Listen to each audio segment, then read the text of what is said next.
मला झोप कशी लागते हा प्रश्न आता मुंबईकरांना विचारण्याची वेळ आलेली आहे.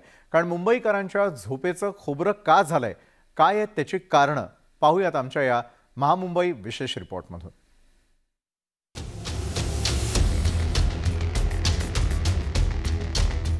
मायानगरी मुंबई, स्वप्नांची नगरी मुंबई, घड्याळाच्या काट्यावर सतत वेगानं धावणारी पळणारी मुंबई.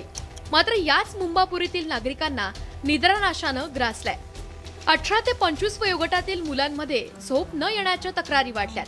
कोरोनामुळे वर्क फ्रॉम होम कल्चर सुरू झालं, ज्यामुळे रात्री उशिरापर्यंत जागे राहणं, मोबाईल, लॅपटॉप आणि सोशल मीडियाचा वापर करणं हे वाढलं. आणि याच बदलत्या जीवनशैलीमुळे मुंबईकरांची झोप उडाली आहे. करोनामुळे सगळ्यात महत्वाचं काय झालंय की आपण ऑनलाईन काम करायला लागलो. इंटरनेट किंवा वर्क फ्रॉम होम हा प्रकार सुरू झाला आणि थोडीशी त्याच्यामुळे दुष्परिणाम असा आला की लोक उशिरापर्यंत बसून कामं करायला लागले.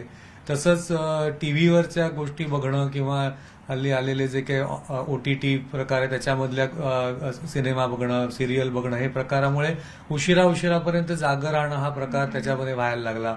ऑनलाईन याच्यामध्ये काही मुलं तर परदेशातला कोर्स करत असल्यामुळे ते रात्री बसून ते कोर्स अटेंड करायला लागले.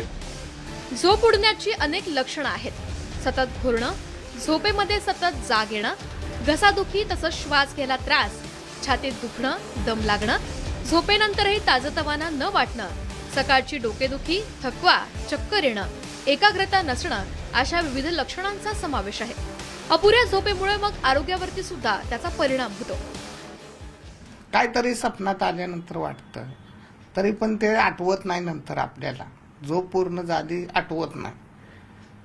बसल्या ठिकाणी झोप येते, घोरणं आठवत नाही. असं शरीराला आपले बरेच त्रास व्हायला लागले. हाय ब्लड प्रेशर एक आहे, डायबिटीस आहे, हार्ट अटॅकचं लक्षण असू शकतात. मेंदूला रक्तपुरवठा कमी झाल्यामुळे स्ट्रोक येऊ शकतो.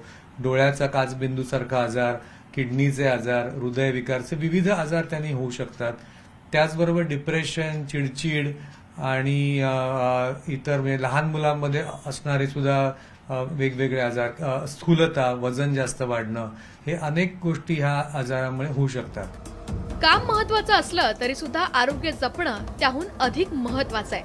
त्यामुळे वर्क लाईफ बॅलन्स करत मुंबईकरांना पुरेशी झोप गरजेची आहे. सुस्मिता भदाणे पाटील, न्यूज 18 लोकमत, मुंबई.